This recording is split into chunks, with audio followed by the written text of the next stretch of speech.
and listen so we may learn. Learn so we may teach. We will cultivate self reliance. We will struggle to resurrect and unify our homeland. We will raise many children for our nation. We will have discipline, patience, devotion, and courage. We will live as models to provide new directions for our people. We will be free and self determining. We are an African people, and we will win, and we will win, and we will win. Ashe.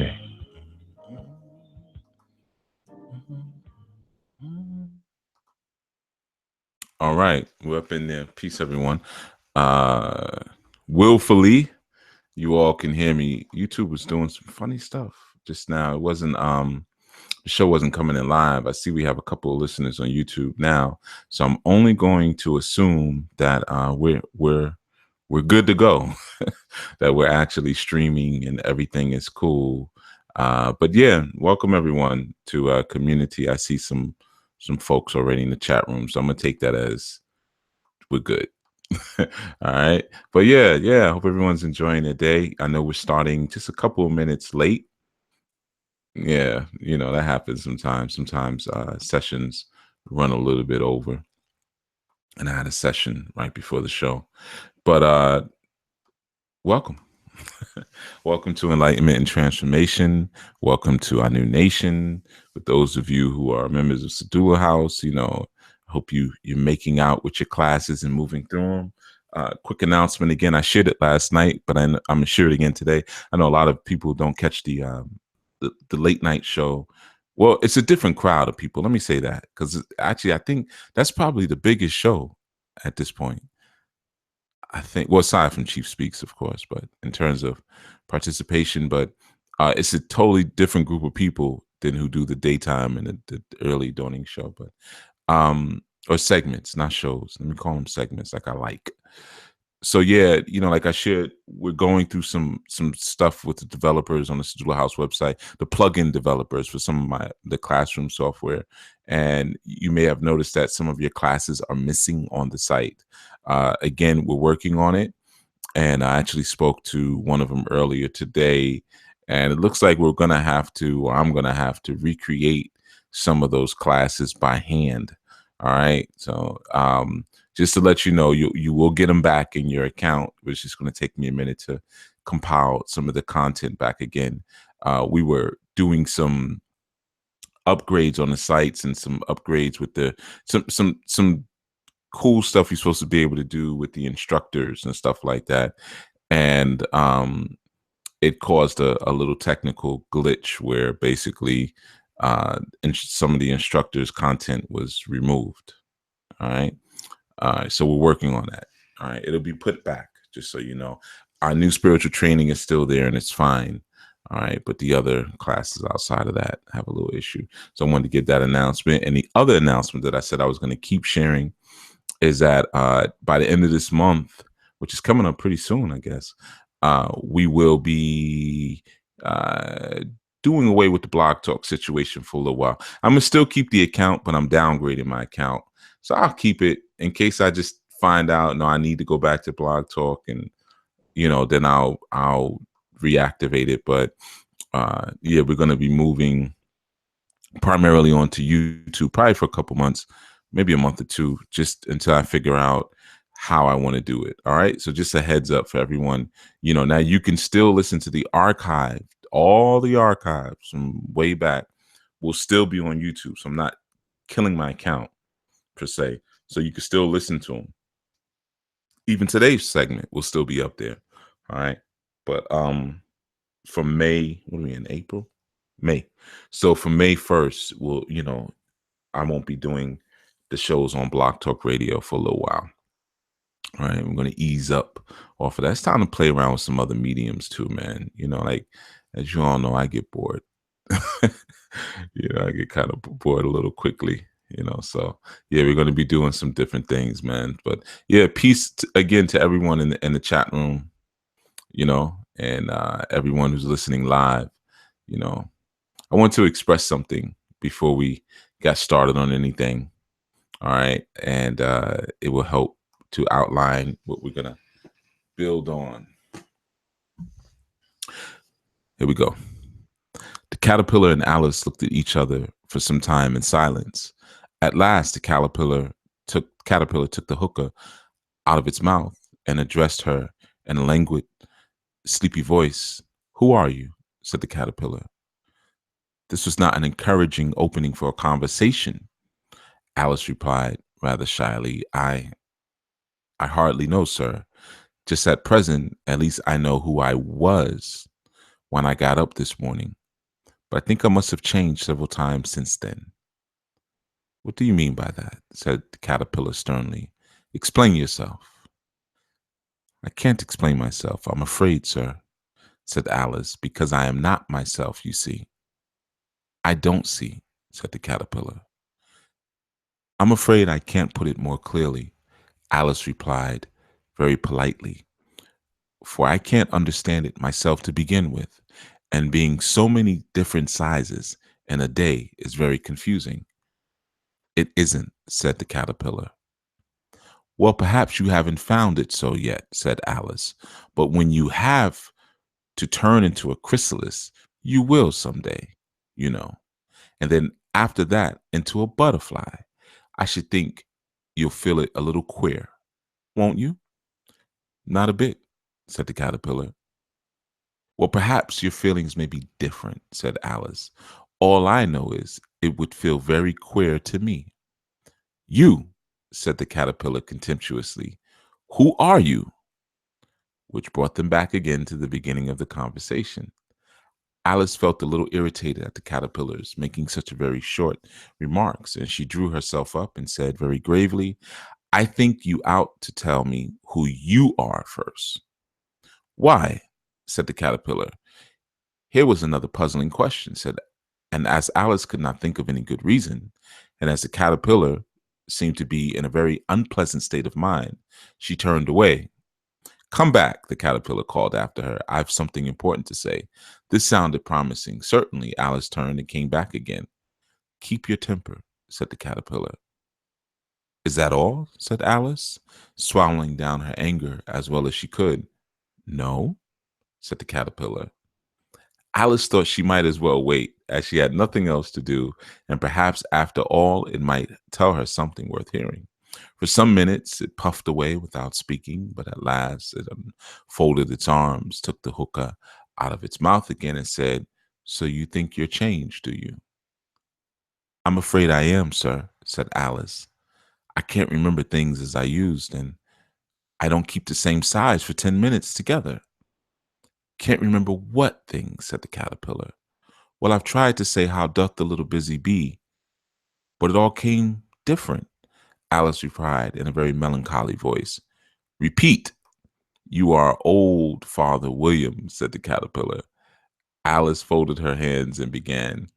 "You are old, Father William," the young man said, "and your hair has become very white, and yet you incessantly stand on your head. Do you think at your age it is right?" "In my youth," Father William replied to his son, "I feared it might injure the brain, but now that I'm perfectly sure I have none, why, I do it again and again." "You are old," said the youth, "as I mentioned before, and have grown most uncommonly fat. Yet you turned a back somersault in at the door. Pray, what is the reason for that?" "In my youth," said the sage, as he shook his gray locks, "I kept all my limbs very supple by the use of this ointment and shilling the box. Allow me to sell you a couple." "You are old," said the youth, "and your jaws are too weak for anything tougher than suet. Yet you finished the goose with the bones and the beak. Pray, how do you manage to do it?" "In my youth," said his father, "I took the law and argued each case with my wife, and the muscular strength which it gave it to my jaw has lasted the rest of my life." "You are old," said the youth. "One would hardly suppose that your eyes are as steady as ever, yet you balance an eel on the end of your nose. What made you so awfully clever?" "I have answered 3 questions, and that is enough," said his father. Don't give yourself airs. Do you think I can listen all day to such stuff? Be off, or I'll kick you down the stairs. That is not said right, said the caterpillar. Not quite right, I'm afraid, said Alice. Timidly, some of the words have gotten altered. It is wrong from beginning to end, said the caterpillar decidedly, and there was silence for some minutes. The caterpillar was first to speak. What size do you want to be? It asked. Oh, I'm not particular as to size, Alice hastily replied. Only one doesn't like changing so often, you know. I don't know, said the caterpillar. All right, I'm going to stop there. Story time, right? Took you back. I'm sure it took you back to kindergarten. So, for some, that may have been familiar to you. That was the intersection, and of course, Alice in Wonderland, uh, written by quote unquote Lewis Carroll, and the intersection where Alice encounters the caterpillar known as Absalom.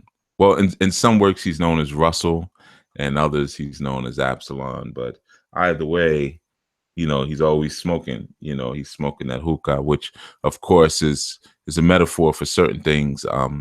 It's a metaphor for an altered state of mind, because he's always smoking, and the fact that, well, he's a caterpillar. So, there's an idea of metamorphosis or change being present. And as you see, is one of the things that Alice is struggling with in that sense, the change and the metamorphosis. And as many of you know, we've been speaking about that a lot, the strong, from last night. We covered a lot of ground last night, right?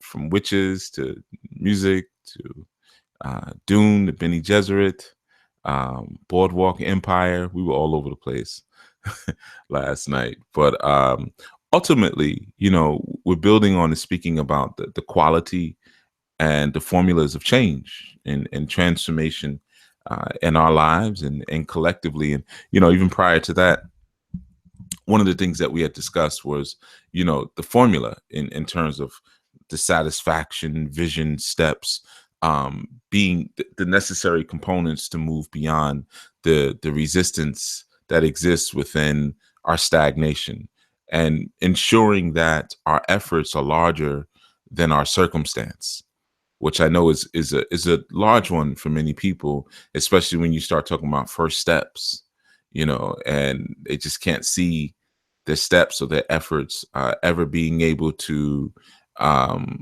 become the juggernaut in the equation, or become that gigantic force that can now, tsunami whatever it is that their circumstances are that they don't want in their lives. So I wanted to read that little section, and that passage actually extends further. There's more in that chapter, but I felt that was enough. But I feel, it was a good start to thinking, to the idea, sometimes the discomfort that we take on as it pertains to change, maybe even sometimes the resistance that a lot of us have as it pertains to change. And you see that in that particular little passage. And I mean, it goes on, Alice in Wonderland is, Lewis Carroll, I mean, aside from being a pedophile, he was also an occultist. So, because I mean, again, you get a sense of that. One, because Absalom, this caterpillar was sitting on a mushroom. He's smoking, so it's like you see all these drug references, but it's also the idea, drug and sex references, actually, when you're looking at a mushroom. But you have this little girl who's around this individual who's smoking, and when she's told to drink this, and eat this and this and that. So it's that infusion or that introduction of the narcotic as well. But ultimately, it's about altered states of consciousness and how our perceptual reality changes as a result of the change in our lives. So when you see that conversation back and forth between Absalom or Russell, again, like I said, sometimes he has either name, the caterpillar, and Alice, you see essentially her discomfort with the idea of change. And when um he tells her, hey, recite the poem, and she has this inability to recite it perfectly, we'll say. You start to see that has her sense of self is distorting, her sense of self is changing, you know and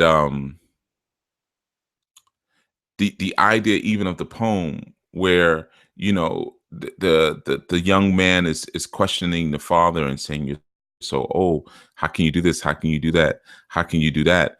um you realize that the way that she has changed the poem, according to him, the way that she has changed the idea of it, deals with her perception of life, her perception of growth, her perception of self, how it's changed. And eventually what happens is even her very language changes. So she's like, man, I can't say this poem the way I used to say it even. It's almost like the Christians, how they talk about when they get baptized and they say, stepped out of the water, my feet look new. Looked at my hands, they look new too.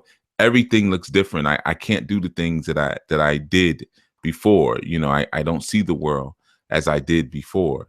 So it's the acceptance in that sense of that grand change that comes as a result of our transformation. So like I said, I thought it was a good segue. Let me actually give you all the phone number. I forgot, man. Sorry about that. We 20 minutes in. I forgot the phone number. You see, I'm already phasing out. Right? I'm already in that space. 515-605-9862. Just hit the number 1 if you want to talk. All right. That's the phone number. All right. I knew that was going to happen. Just when I got to the point when I was going to remember the phone number, something told me. I said, yeah, watch. As soon as I get to the point when I finally remember this number, I'm going to probably not be using it anymore. So, yeah, that's how it is, man. But yeah, anyway. So, yeah, man, that just the idea of the exchange. And I was really kind of vibing on that a couple of days ago when I was just thinking about the concept of change. And I didn't even think to read a passage from Alice in Wonderland, but when I was like, you know what, this strong, I'm gonna talk about change with them. And I kept in my mind, was getting the image of the caterpillar and things like that. I think I even used the caterpillar for one of the images, for one of the shows. But of course, or not the caterpillar, I'm sorry, the butterfly, which you also have in the work. But the idea again of her developing that frustration or having that frustration around not being able to recite a poem, and the fact that she's unable to articulate even who she is when he kept saying, well, who are you, who are you? And she's not answering the question. It makes it clear that she's in a strange land, she's in a strange space, and it's kind of taken, it's weighed down on her sense of self. You see, a lot of times in our lives, man, we go through things where we're constantly facing chaotic storm to chaotic storm from chaotic storm, and we completely lose our grounding, we lose our rooting, we lose our sense of self in that sense. And it's very similar to like the movie Inception, or it was another movie, it'll come to me, I can't remember, but you even find that sometimes in certain films like Pulp Fiction, where you have killers and they always seem to have some type of anchor that they utilize to bring them to reality despite the chaotic nature of whatever it is that they're doing. Inception, they had anchoring objects, like some kept chess pieces or toys or whatever they had different things that they held in their hand to anchor them back to the reality that they were most comfortable with. So in this scenario, you have her using a poem, right? And even in that, she's unable to even anchor to that. So you start to see that, okay, all of these changes, like you said, well, I've been so many different sizes today. So all of those different changes, have kind of taken a toll in a sense. And her sense of self, like I said, has been kind of warped and changed around. And, it's real deep when you kind of look at it again, realizing, and I broke this down another show. I don't remember which one it was. Oh, I think I named it Through the Looking Glass or something like that. You don't remember the show titles, but either way, um, where I had explained who Lewis Carroll was, the fact that he was a pedophile and Alice was a little girl that he was in love with, you know, so you start to get a different kind of perspective, of course, and reading the work and understanding, the fact again that her size changes like that, going from 3 inches to 3 feet and this like that, but so she says, I've changed my size. But then you even see some of the metaphorical value of some of the things that are placed, like, for instance, the caterpillar. So, caterpillar or the mushrooms, those are phallic symbols. When you see that in different works, you see the caterpillar. I know we immediately usually associate it with change and metamorphosis and transformation, but they're also phallic symbols. So to have this little girl around this phallic symbol also has, again, another meaning, and like I said, ultimately you learn that um, when you figure out, again, who the author is, which we spoke about before, uh, what he's really representing, in that sense. But yeah, man, the change is so critical in that sense. And sometimes it can really knock us off balance. And for some, you may need an anchor point. I'm not a fan of anchor points. I don't care about going to the abyss, and lose all anchoring. I don't really care. If it's time to change, let's do it. Let's take it there, and if we come out on the other side as completely different people, not even recognizing and remembering our former selves, or the things in our former, because really, if you read that poem, it was extolling the values of modesty. You have to go back and read, but you see it's talking about modesty. So the ability to just go beyond that and see things as completely different and lose all of your checkpoints, lose all of your anchor points. I'm with it, but we all serve a different point, and every atom and molecule jumps and pops in the bin at a different rate. Not everything is going to jump as high or jump as wide or jump as low. So we all have different things to do in that sense. But you also even see with the caterpillar, one of the reasons, like when he said, well, she said, well, when you go through your chrysalis and everything, you'll see what it's like. And then you'll think differently. He was like, nah, probably not. Because one of the things you see that he already was working from an altered state of mind. He kept himself medicated. All throughout the story, anytime you saw the caterpillar, he had that hookah, he was smoking. So all throughout the piece. So, he kind of kept himself in a strange land, if you will. He kept himself in a strange land.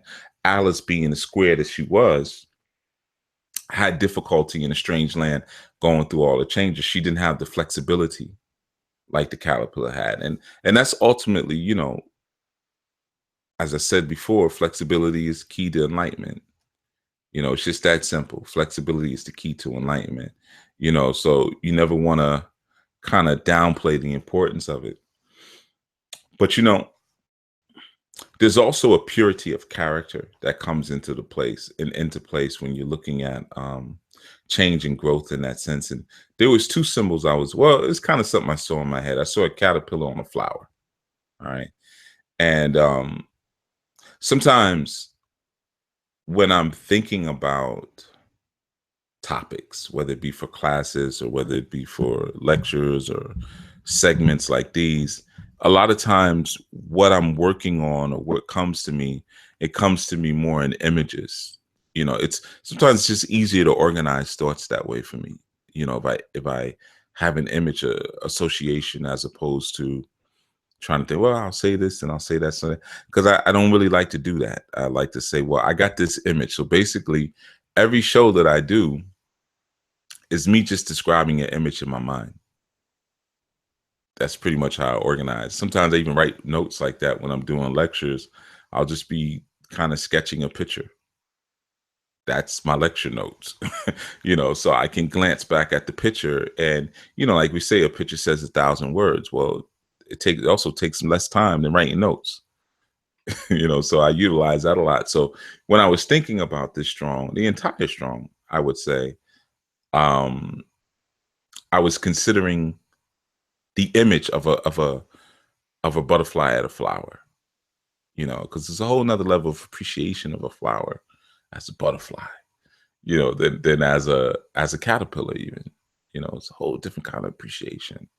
And I know I've done a show previously, on Lakshmi and different energies, and I spoke about the value of the lotus, the placement of the lotus in terms of Hindi philosophy, and when you're dealing with different Devi and different energies, you know, um, what the lotus represents. But I was thinking about it again in terms of um, the different formations of the lotus. Like a lot of times you have the blue lotus, um, and the blue lotus. Whenever you see that depicted or drawn, it each lotus represents different paths.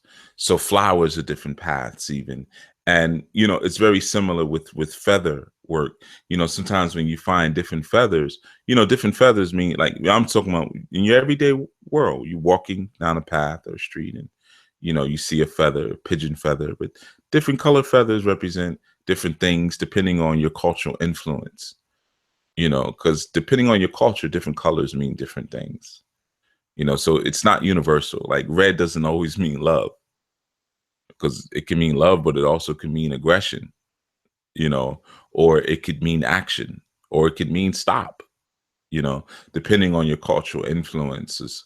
So, and of course, the more varied your cultural influences, now the more you have to pull into your intuition. You move beyond the templates, where this always has to mean that, and that always has to mean that. But, I was considering the lotus, when I was thinking about a butterfly on a flower, and I just kind of just kept, I just sustained the image in my mind for a little while and just played around with it. And, you know, and I'm just giving you this for any of you who, may want to get to that place where you can be more fluid with your thoughts and your ideas. Sometimes the imagery does help. And, and then you could think about, well, what kind of day is this? And how's the wind? And, and what was that butterfly before it was about? What kind of what was the personality of the caterpillar? Did anybody trample on that flower, and maybe the butterfly came, and now the flower appreciates the care and the concern that the butterfly put. I go through, I'm like a little child. Children do, they make up stories. Well, that's how I do, when I see an image. And that's essentially what you're supposed to do. Like when you see an Ankh, or you see a Sankofa symbol, or Fiancra, or any of our, even, I don't know, I'm gonna leave that one out. I don't want y'all playing with those, but a lot of our sacred symbols, they're supposed to trigger images and thoughts in your mind, which open up different portals, Um, so there's a combination here of flowers and, of course, the butterfly. And, like I was saying, for instance, different colors that you would see of the lotus represents basically different paths to the Buddha nature. Okay, it's not just the person painted it that color because it matches the dress on the Devi. It goes a little deeper than that. Um, you know, like when you have the lotus period, the fact that it grows in the mud and comes up above the surface, and that mud represents that the suffering, or the murkiness of the human condition. You see, so that's almost like the symbolism of the caterpillar, where it's crawling on the ground, and it has to use a lot of effort, a lot of legs even, to get wherever it needs to go, to move wherever it needs to go. But whenever you see that mud, or that it represents our human condition, and the things that make us stronger in life, that we have to push through and we have to go through. And as that flower grows up through the mud, it's moving beyond, it's resisting the trappings of the human condition, in order so that it can really realize its pain. I mean, not pain, excuse me, it's change. So it can fully realize its change. So in order to fully realize its own change, it has to push beyond the murkiness of the human condition. It has to see itself and see, even optimistically, something beyond the human condition. it has to be willing for that, even though a part of it is may still be rooted in that experience of suffering. It still has that in its past. It may still have it in its roots somewhere. Sometimes your root is your family, and you have to break free of the suffering that your family may bring you, or your friends even, or the neighborhood you grew up in. You maybe you were bullied as a child, or you just were poor, whatever, or you just didn't have a good experience growing up, and you push beyond that in order to rise through the water. The water is that consciousness, and it's a process of purification, right? Because when you see the lotus at the surface, you don't see mud all over it, mud and bacteria. You don't see that part. So you recognize that lotus aspect represents the pure part, but there's so many different paths to that purity. And like I said, a lot of times you see different colors depicted. Like for instance, when I kept kind of seeing this week's topics, because usually, I have my Sunday topics, and usually, like for the month, I try to think about, okay, in between, now that I've been doing the everyday shows, to try to keep me, to try to keep fluidity and to keep relevance to the Sunday show. I think about it usually the beginning of the month or the end of the month, and then literally right after Chief speaks on Sundays, when I get off, I'm saying, okay, now how I'm going to lay it out Monday through Friday, So it's thinking, but I use images. So I kept seeing this blue butterfly on a purple lotus petal. And I said, okay, that keeps popping up in my head. What the heck is that all about? Am I thinking about Prince or something? I'm going through everything. Should I talk about Prince? Should I talk about Jimi Hendrix? Going all through it. Heck, should I talk about Cameron? But so it came to me, of course, eventually, like, oh, you're talking about the paths of change.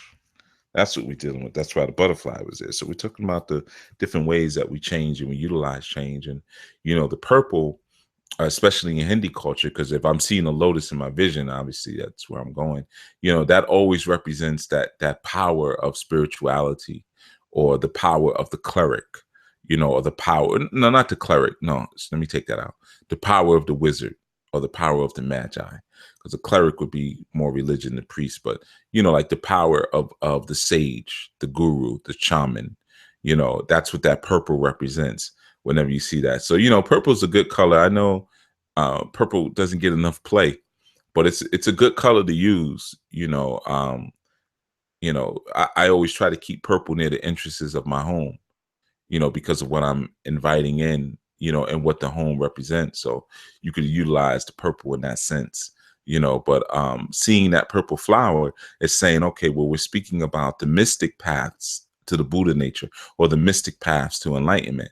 So, each one represents something different. So like, for instance, a lot of times you may see a white lotus, right? And the white lotus represents using the power of or the purification of the spirit in order to get to enlightenment. So now we're talking about purity, like, okay, I got to purify my spirit, this, that, and the third, and its converse may be like a red lotus. The red lotus would be dealing with using my emotions, or using my power to transmit emotions in order to find my path to enlightenment. So you start to see, man, like there's so many different ways. A lot of times when I do ancestral work with people, some of you have had this experience who I've done work with, and I've told you, go get flowers of different colors. It's not just because it's pretty. You might be thinking, oh, he wants to see a pretty bouquet. No, because the flowers of different colors represent all of the many nature and spiritual nature and personality and dispositions of your ancestors. You see, so you get some white, some yellow, some red, some gold, purple, pink, all different colors, and what you're basically doing is you're outlining the history of your egungun. So you can do that even when you're giving offerings to your ancestors. Like, say if you want to bring some flowers to the water, to the river or the ocean or whatever, bring a multicolored bouquet, and say why you're bringing a multicolor. Now that because now you're responsible. I just told you, you're responsible now. You're responsible now. But now that you know, so you say, hey, egungun, whatever you call your ancestors, mother, father, mommy, daddy, grandpa, whatever, grandma. I'm bringing you these different flowers of different colors because I want to connect with as many parts of you that I can and as many of you as I can. So, and if you have a sense of why we're using certain colors, like I think I had mentioned blue earlier. Blue in Hindi culture represents intellect, represent intellect and like wise people. So there you would say, okay, my path to my higher natures through intellect and wisdom, you know. So you start to see that there's many ways to get there, man. You don't just have to be spiritual. You don't just have to be smart. You don't just have to be pure, quote unquote. Even here's a key piece. Whenever you see like fuchsia, which is used a lot, if you ever noticed in Hindi culture, that particular color for the lotus, that represents chronology and timelines. That fuchsia or that pink color, that represents your timelines. So that's like that flower represents our ancestors in a sense, but our national ancestors. So let's say, for instance, if I brought pink, just for example, if I brought pink flowers to the water, I may be giving energy to Marcus Garvey, to Medgar Evers, to Dr. King, all of these different people who previously, who maybe have laid down a path, who've done some trail blazing in that sense, Du Bois and Carter G. Woodson, Dr. Clark, all these folk, because the pink represents that in that culture. Now that may just be for me because I understand that that's what it represents. So I'll use it in that way. Now for some, what's pink or fuchsia represent? Love, affection, sweetness, Ursula Freda, so it may be a little bit different, but there's a great value in the idea of the flower, because again, like dealing with the lotus, you're dealing with the ideas of regeneration and rebirth, being one thing down there in the mud, going through your human condition, like we say sometimes, I'm stuck in the muck and the mire. That's the muddy condition. Then I break free of it, right? Go through the water, come up to the surface for some air, Um, so the flower is a critical thing. And you even have that on land, right? You plant a seed, the flower still has to break through the earth so that it can be seen, and it has a stem or a stalk representing its transcendental nature. It's moving beyond, and then it has the flower, representing the dispersion of its energy. Now it's interacting with the world. It's having its spiritual condition. So in the soil, it was experiencing, we could say, like its human condition in the muck and the mire. And then when it comes up to the air, to the surface, now it's able to have its divine experience in that sense. Many of us look at that like that. We grew up in places where we were told we were going to walk the earth, then we were going to die one day, which would allow us to fly through the air. That's a transcendence or Olorun aspect. And then we'll fly through the air till we reach the heavens. And then we'll have our divine heavenly experience. You have that same example in the lotus as depicted, and many other flowers, right? I'll read a comment from the chat. So Lakeisha Sullivan says, as far as with the caterpillar, do you agree no one can rush the metamorphosis? Everyone comes out of the cocoon at its own pace based on self-awareness. So I'm going to read that again. As far as with the caterpillar, do you agree no one can rush the metamorphosis? Everyone comes out of the cocoon at its own pace based on self-awareness. I'm gonna leave that for the chat room to answer. I'm not answering that. All right. So y'all answer that question to Sister Sullivan, which was again, as far as with the caterpillar, do you agree no one can rush the metamorphosis? Everyone comes out of the cocoon at its own pace on self-awareness, based on self-awareness. Y'all got that. All right. So we're looking at different aspects, of course. We're looking at the aspects of the flower. how the flower becomes significant in our spiritual work. Because one of the things that made me think about this too, I'm always about breaking down the elements of ritual. Why are we using certain things? And a lot of times we use flowers, and I make a small mental note to myself sometimes, when I tell people to get certain things and they don't ask, not that they should ask why. I mean, it's good that they're obedient, but at no point are they like, okay, we use this for that. You mind if I ask you what, they just kind of go through the motions. And I went through that with someone recently, and she was sharing some of the things that she does at a shrine. And, I was doing my why thing. Well, why? Why do you do it? Why do it? Why do it? I don't know. That's how it was set up for me. So how can you really connect with the elements of the ritual if you don't know why you're using the elements of the ritual? So essentially, you don't know what you're giving, and you don't know if you're giving it right. It's just like if we're told to give water to someone or something because it represents purity, cleaning, and renewal, then you would automatically know, well, then maybe if that's what I'm giving to represent that, I shouldn't be giving stagnant water, because that would be antithetical to what it is that I'm supposed to be presenting based on me now understanding the elements of the actual ritual.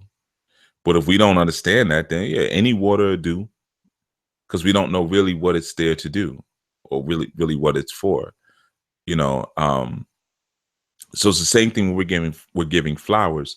I'm also mentioning this because last night, excuse me, I had spoke on briefly um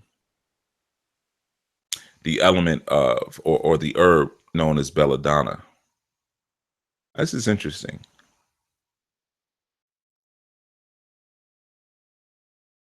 I'm looking in the chat room, and I'm noticing that no one answered Lakeisha Sullivan's question. It's interesting. It wasn't a complicated question, and it was a question that at least 20 of you should have the answer to. But no one answered it. Hmm. Hmm. Very interesting. I don't know if it's a delay. I don't think that's what it is. I think nobody's stepping forward. Hmm. Very interesting. Yeah. It's always good to see how you all give to one another. It's always good. That helps me to time the shows. Yeah, that helps me to figure out when I feel like getting off or not of the segments, when I see something like that. There you go, Michelle. Good looking. There you go. I can always count on Sister Michelle, man. That's the warrior right there.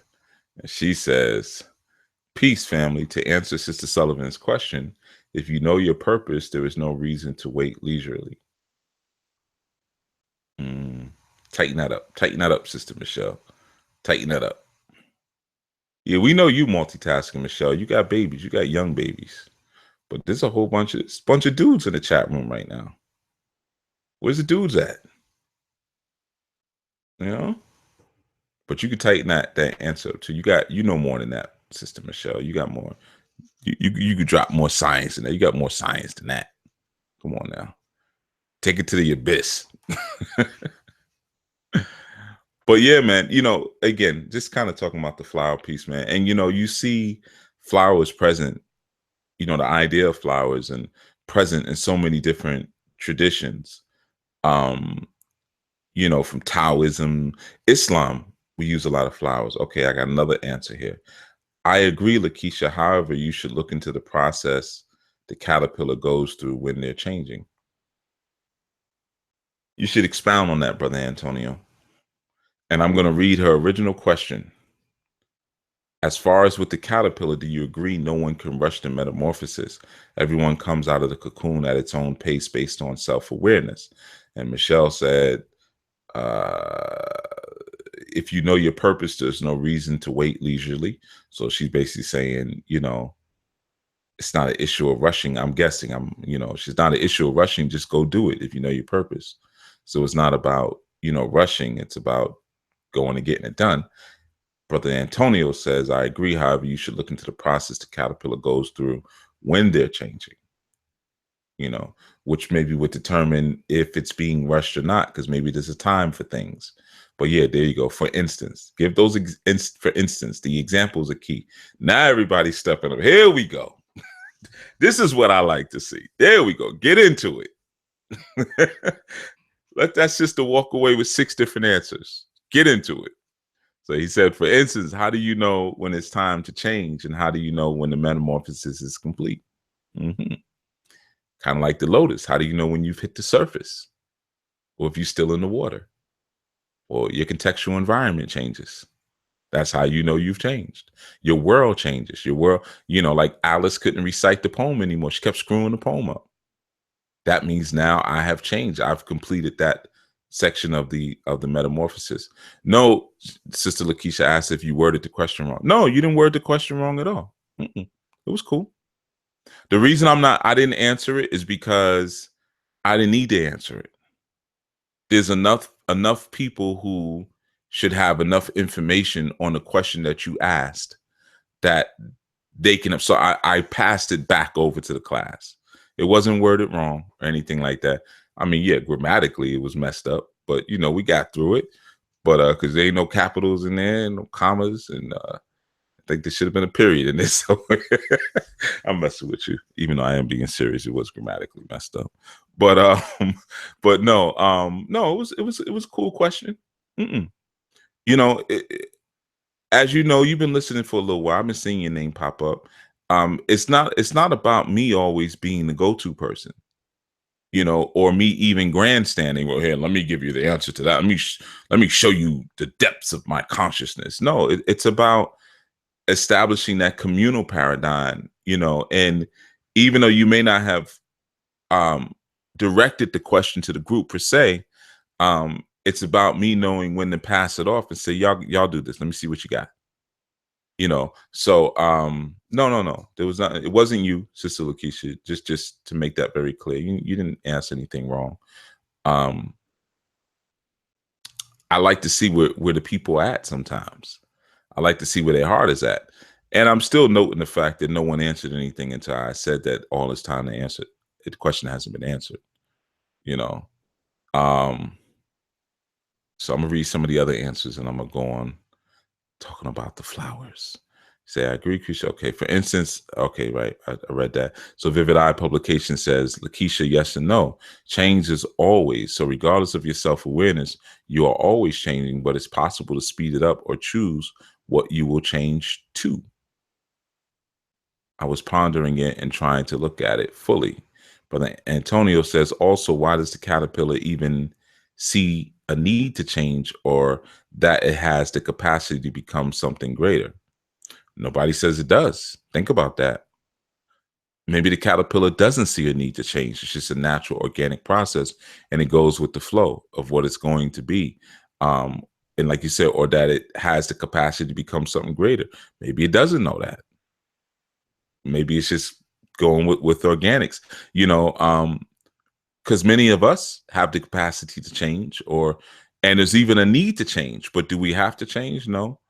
It's the difference between us and the caterpillar. The caterpillar has to go through a biological process.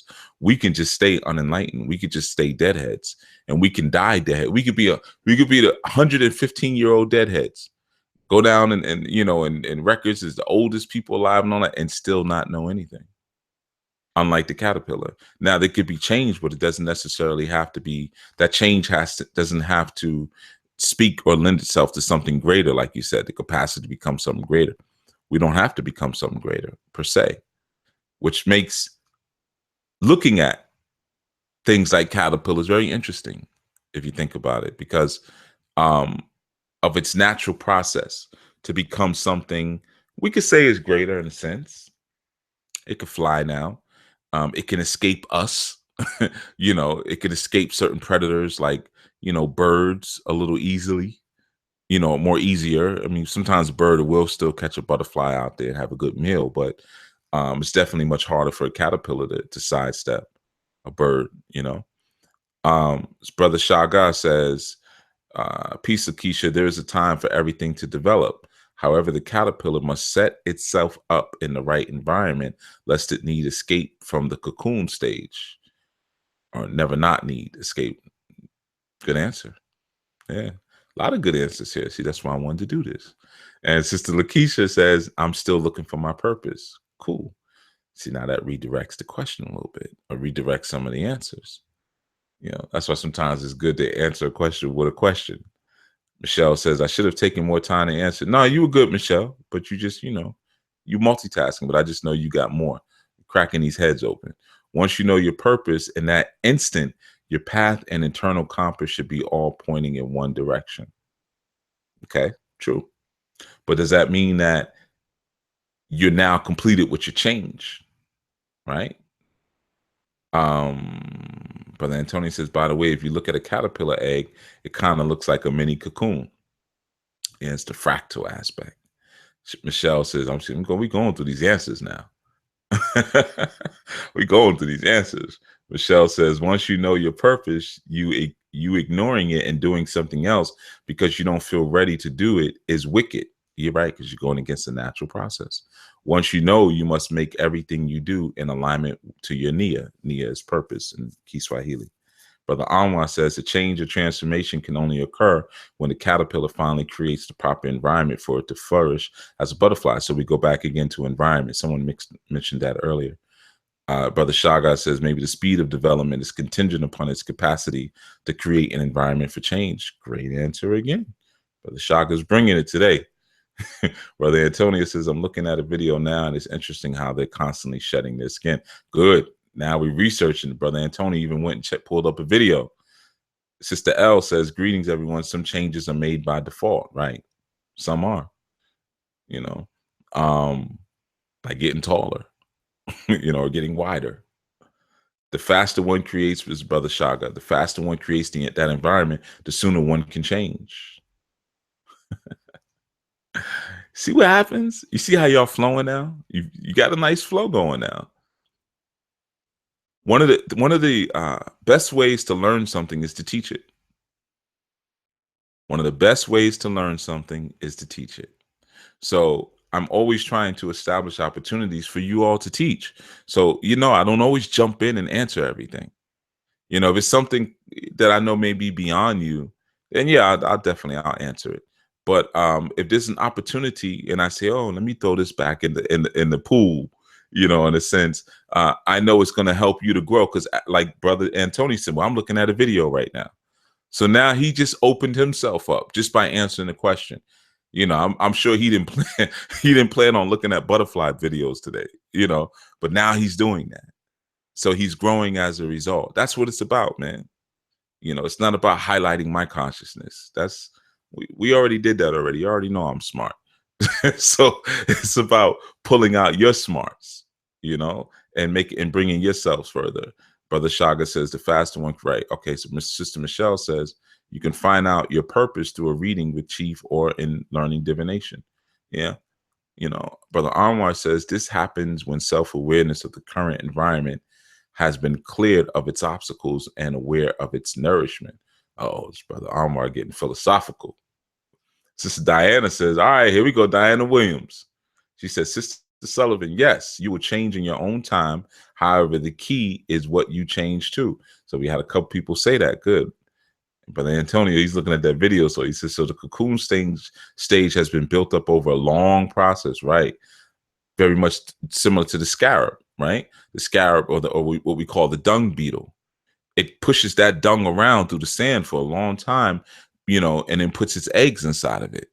So it takes a long time just to build up the environment for transformation.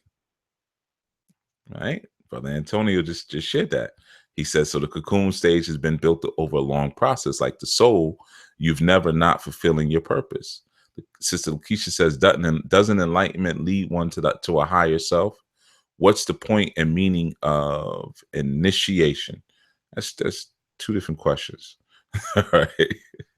Let's see. Does enlightenment lead one to a higher self? I don't need to answer that one. Y'all should know that answer. What's the point and meaning of initiation? I already did a show on that one. That one you guys may not know. But I mean, we've discussed it, but we haven't discussed it at length. But we did discuss it. Well, I wasn't on that show, actually. There was a student show, but they did a pretty good job at it.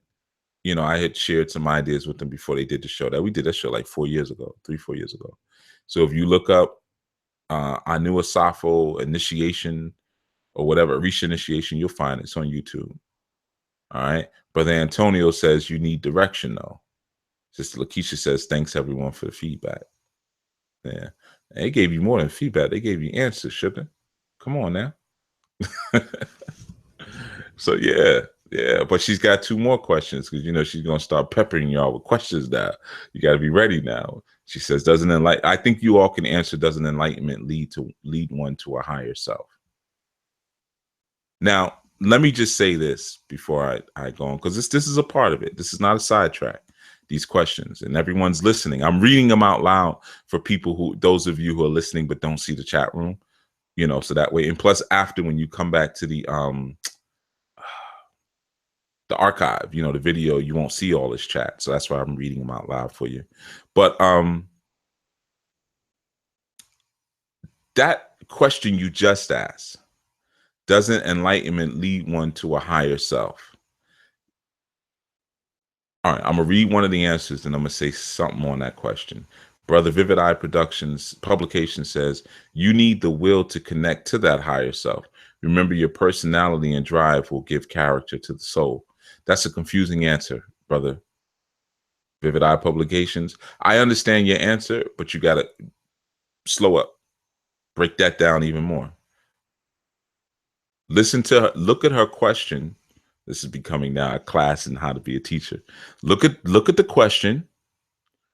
Look at how she asked the question and the wording you used.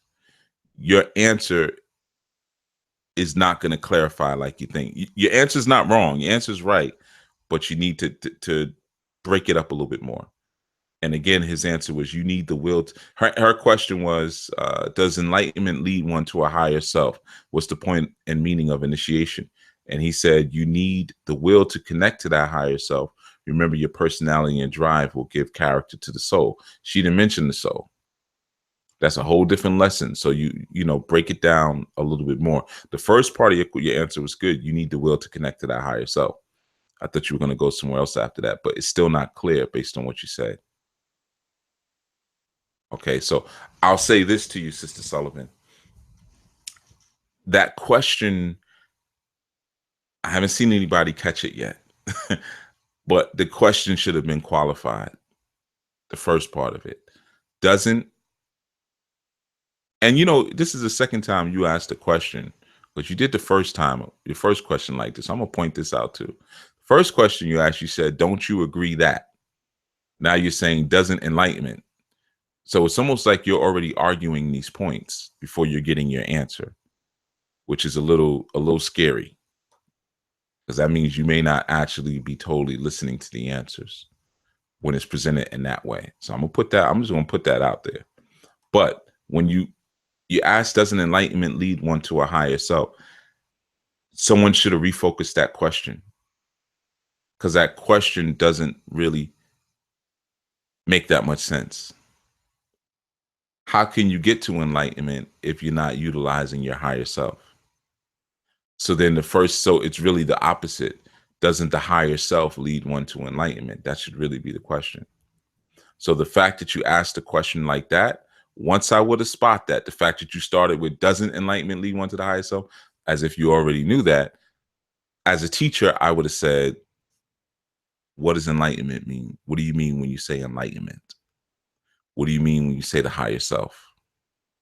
Because I already can tell by the way that you asked the question that you're not as informed as far as what enlightenment is or what the higher self is. So if I start giving you answers, it's not going to really bring you the clarity you need. For the most part, it's just going to confuse you further, because I'm building on top of a confused paradigm here with the way that question was presented. All right. Somebody should have caught that. All right. So that's where you really need to start. Like she just said, thanks, I will look up that. So she's looking up answers. So that means she hasn't gotten clarity. Those were simple questions she got. You could have gave her the clarity right now. She could have got it right now on the spot.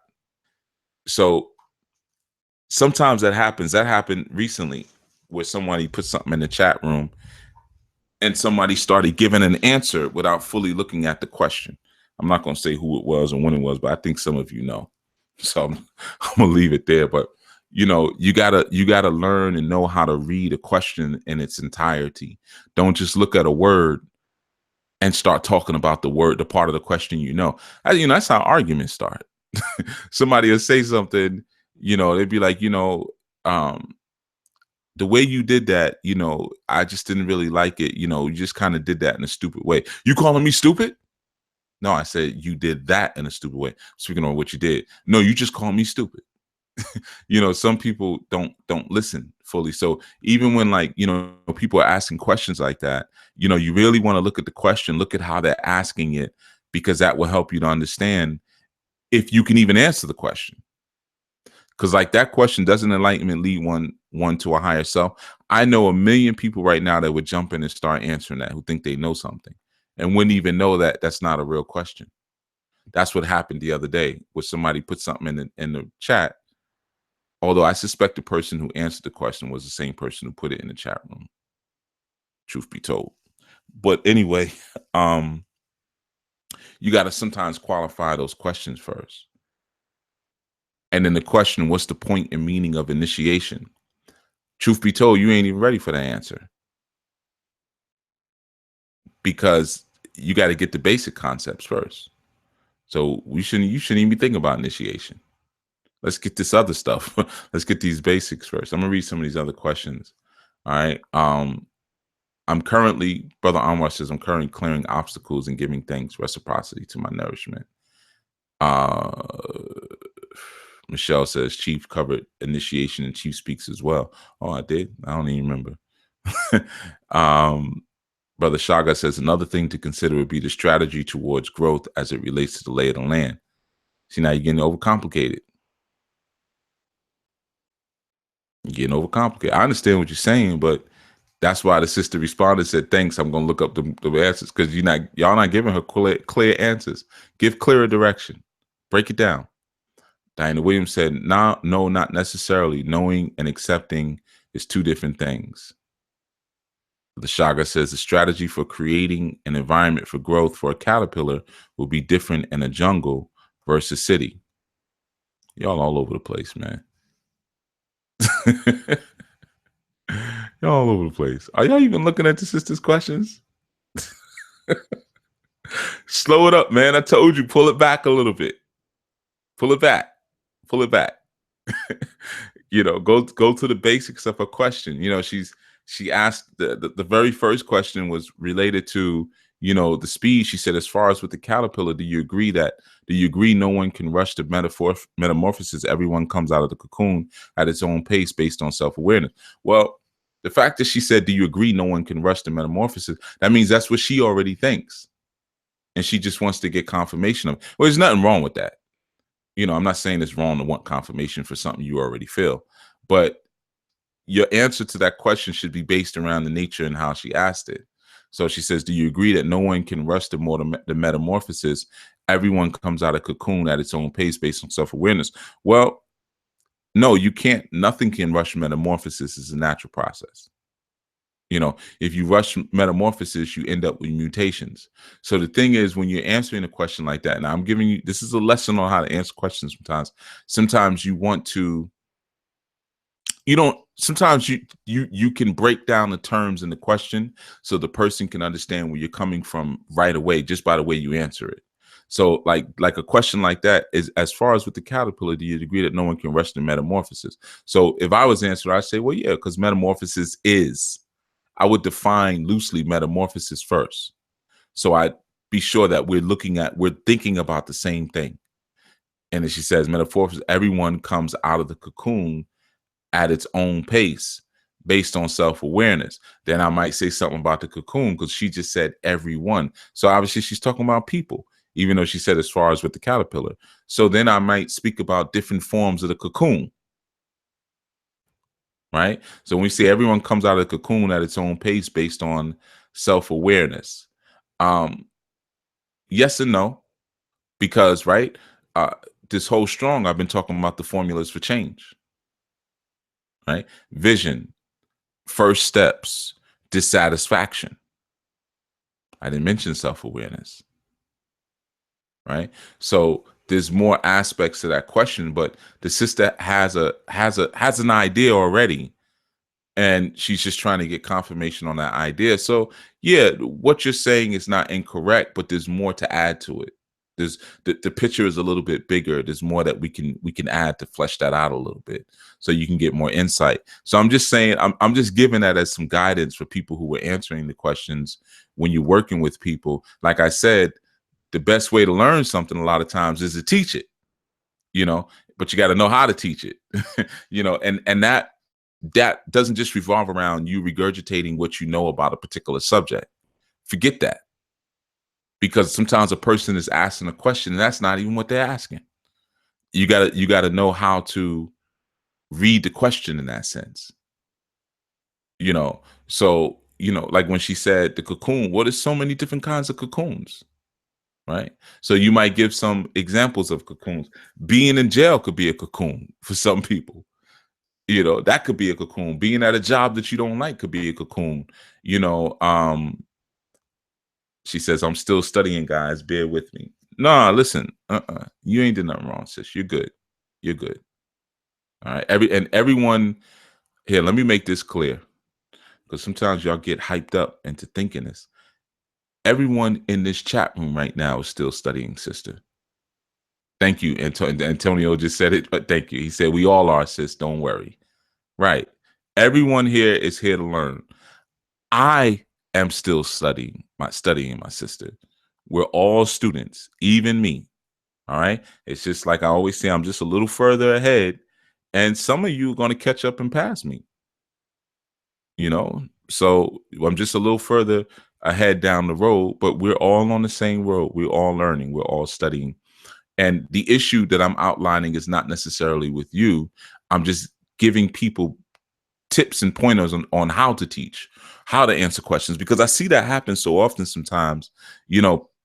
People don't sometimes know how to teach or how to dissect even a person's question, and they may give their all, in terms of trying to clarify things for them, but the person still walks away scratching their head, even though like, well, dad, they did just give me a lot of information. A lot was just said, but I'm still not getting this. I'm still not catching it. And sometimes it's just because, you have to learn. Sister Maria said this recently. It must have been, well, it had to have been a 7 a.m. show, because no, it wasn't 7 a.m. It was the women's call. See, it blurs in. But she was just speaking, you know, about how, we were talking about helping and always wanting to help and things like that. I can't remember the exact statement. No, it was a 7 a.m. call. I'm sorry, but I don't remember what she said totally. Anyway, so skip that. I lost my train of thought. But essentially, you have to be able to feel a person. Go beyond the logistics of the question, because sometimes people ask questions that don't make any sense, but they don't know it doesn't make any sense because they're still learning. Like there's times people will say to me like, I want to get initiated to like the Odus or an Orisha. They don't understand that an Odu is not an Orisha. So I understand what they're saying and what they're asking, but the words of the question don't necessarily make sense because they just don't know. It's okay. So you say, okay, well, the Odus are this, the Orisha that, but you got to listen. You don't just start talking about initiation and the person just asked a question like that. You back up and you say, hold on, wait a minute. Well, let's clarify some of these terms first. And then you may find out at the end of it, that person doesn't even want that. They talking about something totally different, but don't realize what they're saying. So you want to be able to tie in. Brother Antonio gave more answers. He said, good character is very important. Someone with a corrupt character may use that enlightenment to feed and refine their wicked ends. Transformation needs to balance out enlightenment. Yeah, that's good. Good answer. All of you got good answers. Excuse me. He also said, another fun fact while inside the cocoon, the caterpillar completely liquidizes itself, right? So if someone does come out of the cocoon too early, you're going to have a sloppy, goopy mess with no structure. Here's the thing, though, right? Just check this out. All of you teachers, especially you brothers, that's really who I'm getting on. Y'all gave a lot of information here, right? A lot of she could go through and highlight, copy and paste a lot of the stuff that was broken down. Did anybody check in with her to see if she understood what you were talking about? Right? Just think a lot of typing going on, which is good. I know you're like, yo, you complaining that we didn't say nothing, and then when we do say something, you're going to criticize us about it. Yeah, that's exactly what I'm gonna do. So what I'm saying is check in with her and see, like, okay, do you understand what I'm saying, sister? Do you follow along? Da, da, da, da. Because again, like I said, the actual question wasn't really it wasn't a qualified question. So, she might, you want to make sure she's following, or she might be thinking about something completely different. Like if you notice she asked, and I'm not saying you aren't, Sister Lakeisha, I'm using you as a hypothetical example.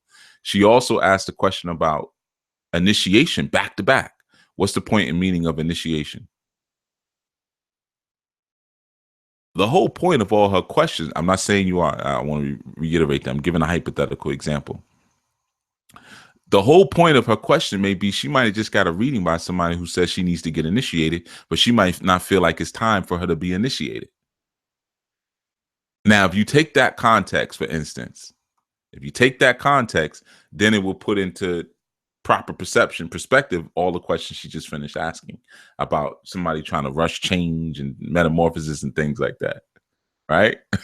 So that's what I mean. You want to kind of be like a hunter, almost like look at more of what's being said in that sense before you just start going and dropping it, because women don't need that much information. I've said that before, but they don't need as much. They don't need them. It's very rare you find women, straight brainiacs like that. They're not usually not that interested in that much information. They just need what they need to do what they need to do right now. So you kind of want to keep that in mind. The way you teach a woman is completely different than the way you teach a man. That's why I said eventually, shoot, now that we had all these problems on the site, now might be a good time to do it, while everything's broken. But the way you teach, I said eventually at some point I'm gonna split the class between men and women, because the teaching style has to be completely different. Women, they're snakes, so they work with that serpentine energy, that kundalini energy. So the kundalini, or the serpent, it doesn't come straight. It always comes at an angle. So that's why she asked the question the way she did. Don't you think this? Don't you agree that? So there's already something that's working in the back of her mind when she asked the question. It's not black and white in that sense. If you understand that that's how women articulate, then and it's not, again, putting it out there, because I know a lot of times when we talk about a difference between men and women, we have to, in this society, oh, what you saying? That we're different. We look different, we think different, we act different. It's only in a sick society where everything is unisex that you'd have us sitting in the same classrooms together. That's ridiculous. And we don't even think the same way. And if we don't think the same way, we don't need to know the same things. We need different things depending on what our roles in society are, our roles in the family are, and how we process certain things. We need different types of tools. Girls don't need to play dodgeball with boys.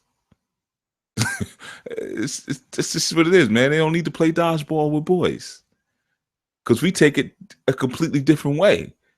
We love the sound of that ping when that ball hits somebody in the face. And you pretend like you sorry. Oh, I'm sorry. You okay? But you inwardly laughing because they got to go to the nurse's office now because their whole face is messed up. You can't do that to a girl. You know that. So yeah, man, we learn differently in that sense, man. So when those questions are coming forth like that, from the sisters or the brothers, just know that the way you would process the question and then give the information back are different. So yeah, just keep that in the back of your mind, as you're working. And even the use of flowers, like you see how I'm talking about the flowers in the segment.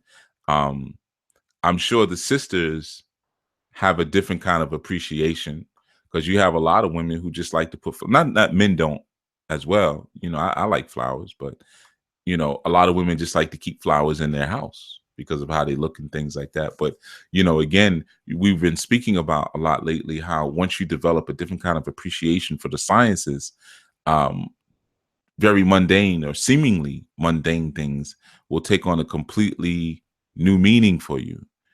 They'll take on a completely different and new value for you in that sense. So now when that sister buys that bouquet of flowers, then she realizes, wow, each flower essentially represents a path. Each kind of flower, each color even essentially is a path that makes sense. I mean, it came from the ground, and each one came from a different space, a different section, and colors are a frequency. So each flower puts out a different frequency. Just like if I had all red roses, that's one frequency. If I had red, white, purple, blue, black roses, those are multiple frequencies. So harmonically, what kind of thing did I just put together there with all of those different flowers? You find flowers used a lot. Like when you're working with people, this has been my experience, man. A lot of times I've used flowers as replacement for animals. Yeah. I know there's a lot of people who feel that they always have to give animals. I know. And then I'm not knocking that, because it's nothing wrong. If you're a meat eater, then you can give animals. Everybody just always looks at like you're just killing animals for nothing. No, you're eating the animal. The only thing you're doing, the only difference is that you're keeping the blood. Whereas maybe you would have normally just thrown the blood out. Or you might keep the guts and use that, give that to the yummy. But as opposed to normally you would have thrown the guts out. Or you're keeping the feet and making soup, certain medicines and soaps we make with the feet of certain animals. That's the only difference. But you're still utilizing the meat. You're not just, depending on what you're doing. If you're doing a cleanse, then yeah, it's a little different. But you're feeding people with that. But yeah, there's certain ways that you can use flowers, and I've done that a lot. Not just any flower, and not just any arrangement, but I've done that a lot, because a lot of times when I work with brothers and sisters who are Muslims who want to get initiated into Ifa, a lot of times they don't want to do the animals. Even though that is a part of the tradition, they still do animals, but some are not comfortable with it. So a lot of times, if you know how to work flowers, you can use flowers and things along with the flower, not just flowers by themselves, but certain flowers, to do what you need to do. Yeah, of course, I'm not going to teach that information online, but you think about this aspect too when you're working with the lotus or you're utilizing flowers. Yeah, I think Sister Lakeisha went to go look that stuff up, you know, um, or hopefully she understood that I wasn't getting down on her. She didn't run off, but maybe she's doing something. I saw people said, how are you processing this? They're looking for you, Sister Lakeisha. Um, but anyway, so when Brother Achilles says, yeah, I don't eat meat. Well, look at it like this. Do people in your community eat meat? So you might still do something with an animal, but you may not eat the meat. I've been doing that for years. What I would do, because you always want to partake in some of it, I would just take like like a little piece of gravy from the meat, right? Like after it was prepared, and wrap it in like a lot of lettuce, like bunch of lettuce, and just eat that. That used to be how I used to be able to partake in the ebo, eating the ebo with everyone else, you know, um, for a while, because I couldn't stand the meat. I couldn't rock with it, when I was really hardcore on my raw veganism, you know. But one of the other things too, man, when you're working with, like, again, the lotus or plant life, or like I was speaking about different herbs last night, it's the uniqueness as well. That's what you're also tapping into, because essentially no two flowers are the same. So essentially, um our brother Kills asked, did I get sick from eating the meat like that? No, I didn't actually. because I think there's so much water content and the lettuce, kind of just, and I didn't really have, I would get like literally like maybe a little slither or literally just some of the gravy from the meat. So I wasn't really eating too much of it, and I had so much lettuce, I would throw that down with the lettuce that mainly I just felt like I was eating lettuce with maybe a little oil on it or something. So at the time, no, I didn't get sick doing that. But I find that ebo meat never makes me sick. Now if I go into I don't know where do people eat meat from. I don't even want to say KFC because that's like completely off the radar. So I don't even but I don't know. I guess your regular eateries, your meat eateries, Boston chicken, I think that's one, right? Boston Market, something like that. That would probably make me, unwell, eating regular type of chicken like that. But like no, if it's an ebo, especially if it's an ebo that I've done, I can pretty much rock with anything, man. Goat, whatever. I'm good. But when I was really pushing the raw veganism at one point, some years back, um, I just visually I would get sick looking at it, or when I would smell it cooked, it would be like, ugh. Especially chicken, because chicken is so mucusy and white, and the pieces of meat are so big. It'd be like, ugh, man, I can't look at that. Like if it was a goat or a cow or something, or a ram, I could look at that and know, okay, it's okay. But the chicken was just too big and mucusy, little bones, all of it. Nah, it would just mess me up. Now I'm cool because I've had little relapses along the way, started eating fish and stuff like that. So, I could rock with it. But yeah, like Brother Shaga says, it's a gift, it's a blessing. Love to give chickens away. Absolutely, man. That's what I used to do a lot, man. Just give the chickens away. I had different elders because by the time I give it to you, it's I would butcher it and everything. It's cleaned up, gutted and everything. You just getting a nice bag of fresh chicken. Here, go make your soup. you know, um, and that's a good feeling because that's essentially what we do back home. You feed in the village with the elbow. I'm fed my Arisha. Cool. Check that off. Fed the village. Check that off. Come on, man. I can't lose. I'm Parker Lewis. Can't lose. I covered all my bases in that sense. But like I was saying, one of the aspects of again using flowers for our work again is the law of again of correlations, of correspondence, is that the flower, no two flowers come out the same. So they represent, a lot of times I know we look at life as a repeatable cycle, and we're going to go through this again, go through this again, but the truth is, even though we may repeat in terms of the cyclical or the spherical nature of life, we never are the same. Like you say, you can't step in the same stream twice. It's not just because the stream is constantly moving, but it's also because you're constantly changing in every moment. So the person who stepped in it 5 minutes ago or 5 seconds ago, it's not the person who steps in it now. So that's one of the representations also of the flower or the lotus. And when you see that in our tradition, it also represents that, that aspect of your life expression where you are a unique being. And this lifetime that you're currently living right now is unique. Even if you've been on the planet 500-600 times and you've been making the same mistakes, technically, a different person has been making the same mistake, quote unquote, in a sense. So, it speaks to the customization of an individual. How each individual is customized despite lifetime, and there's an infinite complexity to each person, though even the most simplest of looking people, there's still an infinite complexity to them. So it really exemplifies how we're all different and its uniqueness, like a flower. But even with the flower, still you can have a bouquet, or you can have a flower or a plant that grows 3 or 4 blossoms. So even though each blossom or each flowering is different, they're still connected. So it shows you like how we're all different people.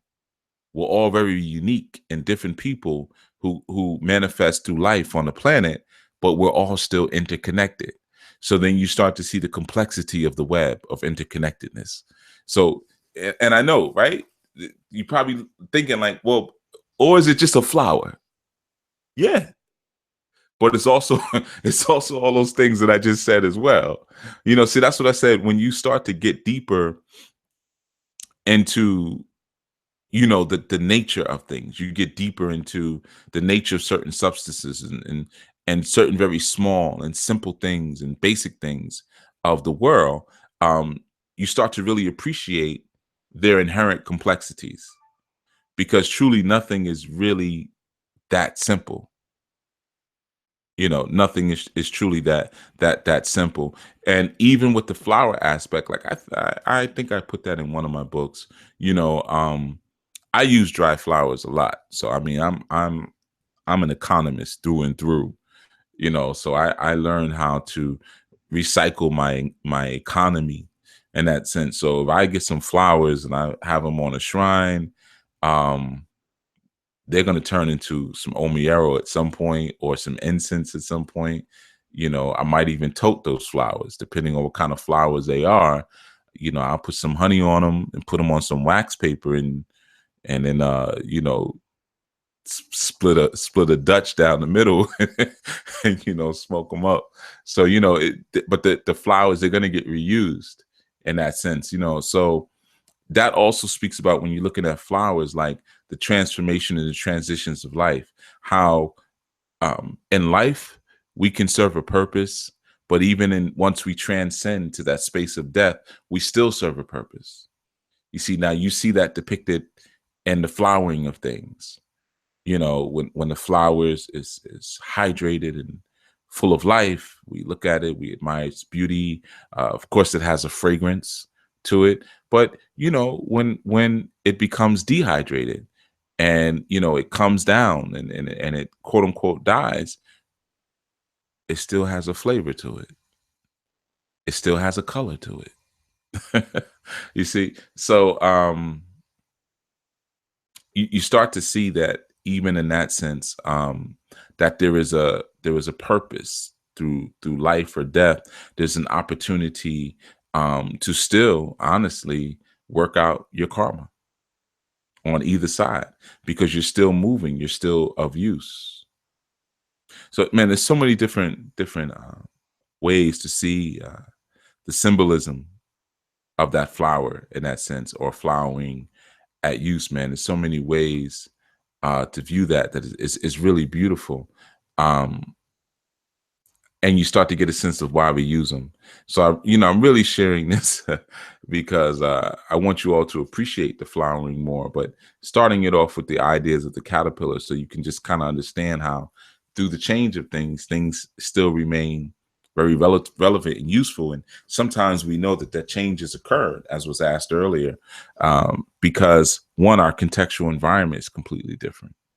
Like I said, the lotus going from the mud, then going through the water, right? So that's a change. Now I'm able to go through the water, and it's a completely different environment. So there had to have been a change. And then after the water, then now I'm in the air, I'm on the surface. Each time my environment is changing.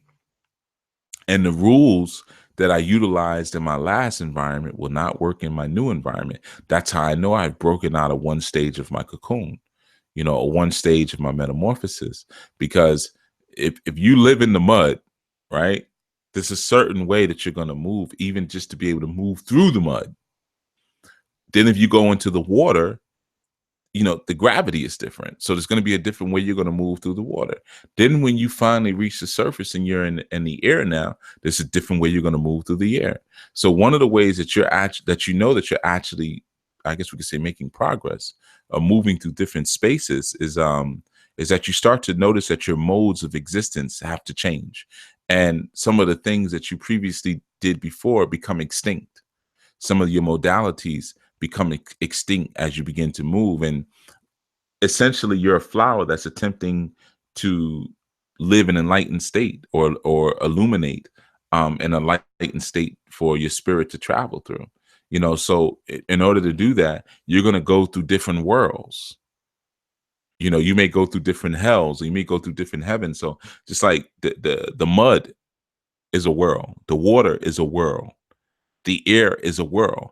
The value and the absolute brilliance that we find in the lotus is the fact that it's living in different worlds at one time. So it's such an absolute and brilliant representation of us, and our human form, how we can visualize, that we're living in different lands at one time. We can imagine ourselves going beyond our imagination and really understanding that our consciousness is the mediator between these different worlds in order for us to visualize ourselves in each space, or to shift and move our consciousness around to each place. You see? I see the question in the room, Chief, what kind of flowers do you use to smoke? Uh, Anything. No, it depends, because I do enjoy a cigar, depending on the environment. So obviously tobacco, but I don't inhale typically. So usually, like, if I take something and I'm using it to tote, I'm literally just blowing it back onto my fetishes. So in that case, whatever's not going to irritate the inside of my mouth, I will use to blow back onto my fetishes. But I don't smoke. I don't get high or anything like that. I don't drink like that or whatever. So yeah, it really depends on what I'm working with. And I tell you, a lot of times I just go by intuition. If I feel safe, I like to use mugwort a lot. That's one that I will tote. Peppermint, absolutely. I try to always grow some mint. But it depends on what energy that I'm working with. I like valerian a lot, so I use a lot of valerian, passion flower. I tote, I use that. Trying to go through the list of some. I got a lot of them, man. I have blends that I make, literally written down. I've been doing this for years. So I have different blends that I like to work with, depending on the energy that I work with. I think I had shared skull cap with you guys, or maybe it was Kim and she shared it, something like that. But I shared that one. So skull cap is one. I almost want to go over to my shelf. I have everything kind of bagged up. But yeah, I mean, I have all kind of blends that I work with, and some are stronger than others. Some are like, it might as well be, herb, because it's some of them are that strong.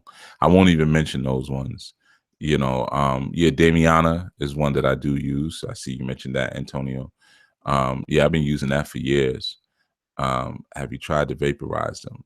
No, I don't go through all that, man. if I start vaporizing, then I'm like a smoker. Nah, I don't even want to get that deep with it. Maybe one day, but no, I'm not really a smoker like that. So I just don't like wasting things. So if I have a flower, or I'm working with herbs, and a lot of times, you know what, I'm gonna tell you where I really get busy, and some of you can utilize this too. Because I do so many rituals with different people, and a lot of times I do spiritual baths. I take the water and the herbs from the bath. Like sometimes we might be in a river, and we might be doing a spiritual bath, and I'll scoop up, or have somebody who's there. I'll say, man, scoop some of them flowers up, or whatever herbs we were using as they fall into the water. I save that stuff, because that stuff is now consecrated. Anything that I use for consecration purposes, and consecration is not just what some of you have gone through, spiritual consecration. Anything I use to do work with, I'm keeping. Water, whatever. Like, heck, I'm looking at one right now. I got this bottle of I took the label off. I think this was probably Poland Spring. But it's a bottle of it that came from a funeral I was at. So, all in prayers, crying and music and all that stuff, that bottle of water was sitting right there. And yes, I took the bottle with me. So I use stuff like that. I went to a funeral um a year ago. His brother saw me doing it, but he didn't say anything. It's a good brother of mine who was killed, and he had these long locks, And I was in there, we doing the viewing and stuff for anybody got there. And yes, I pulled like 4 locks out off of his head, put them things right in my pocket. Try to do it real slick. Like I was leaning in the coffin, like, oh, and then kind of look behind me and rip 4 locks off. So that's something that I'll use, to burn and to give him tribute, because his energy is in those locks. I mean, they just going to put them in the box and put them in the ground with the locks. If I had more time, I would have cut all of them off. I mean, think about, you talk about making shrines and stuff to people, man. Think about what kind of egungun shrine you get there.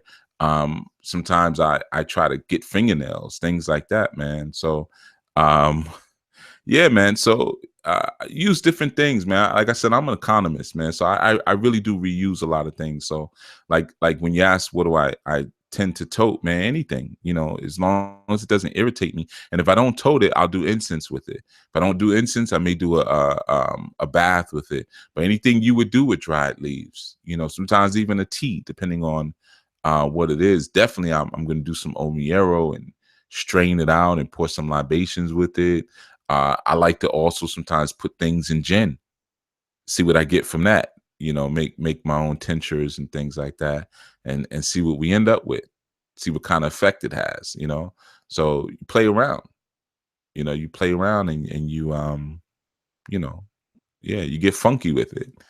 And sometimes everyone has their own limits. You know what I mean? You may not go to a dead body and rip the hair off the body. Me, it's different. Like, I don't. Dead body, it doesn't really, whatever. Yeah, I'm not really thinking about it like that, because a lot of the work I do, I have to anoint bodies for funerals sometimes, man. So I'm used to touching cold dead bodies and putting, herbs and different preparations on them and stuff. So, um, in my spiritual work, so it's nothing for me to do something like that. But yeah, I try to get funky with it.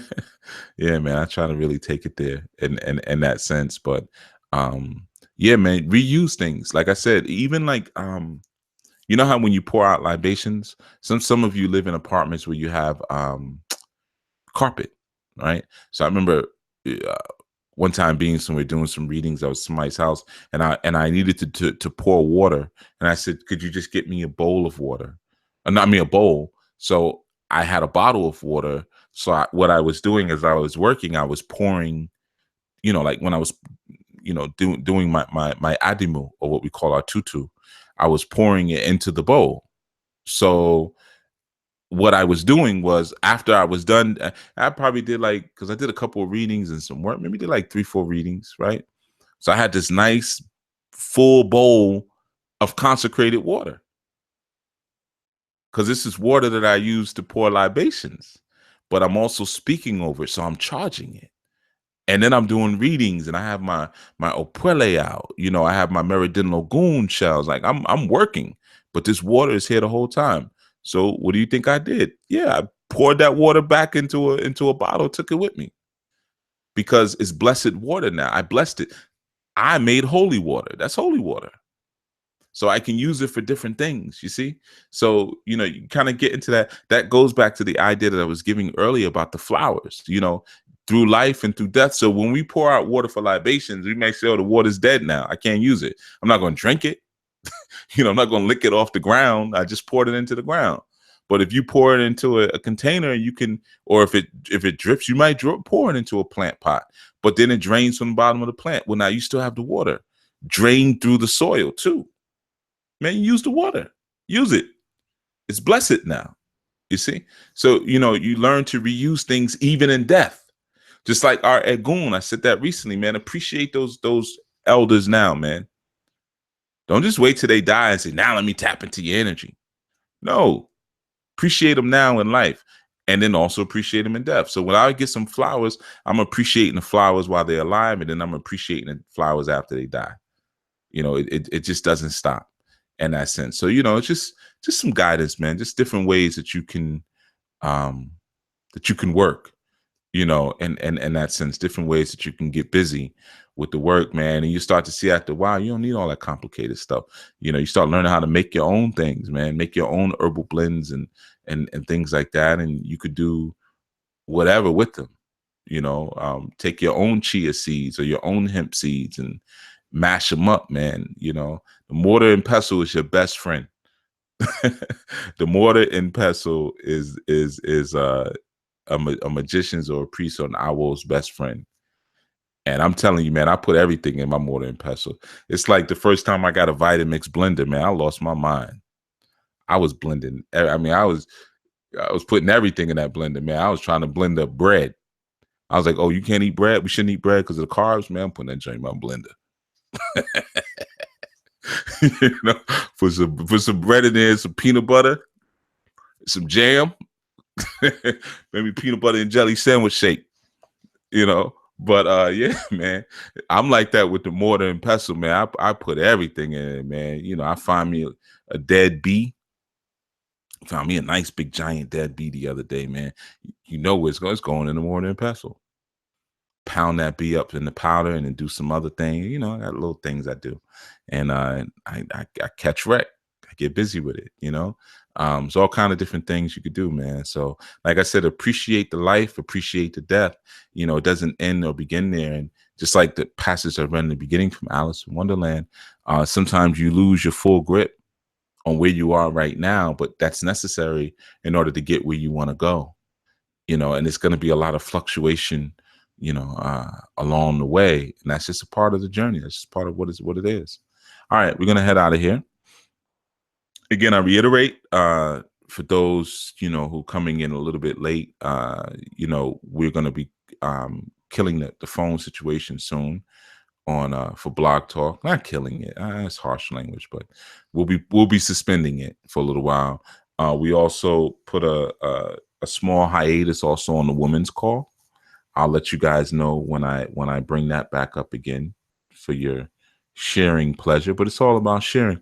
And I want to give a shout out to all the people who stepped up, men and women alike, who answered the call to Sister Sullivan, Sister Lakeisha. All right. You gave some really good answers.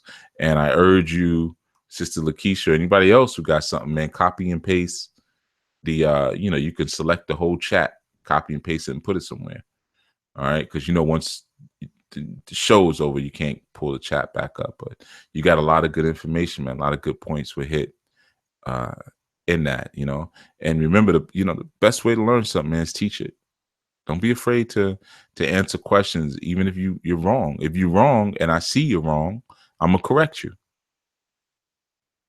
All right. It's all about humility. Humility. I'm over here reading Brother Anwar's post and missing up my way. He said, I got a bag in my humidor right now. But so it's all about humidity and humility, but yeah, man, you're going to get corrected. All right. That's for all of you. You all are here to learn, man. So I know some people try to get on and grandstand and teach. If I open up the lane for you to do that, no problem. If not, and you say something crazy, you might get checked.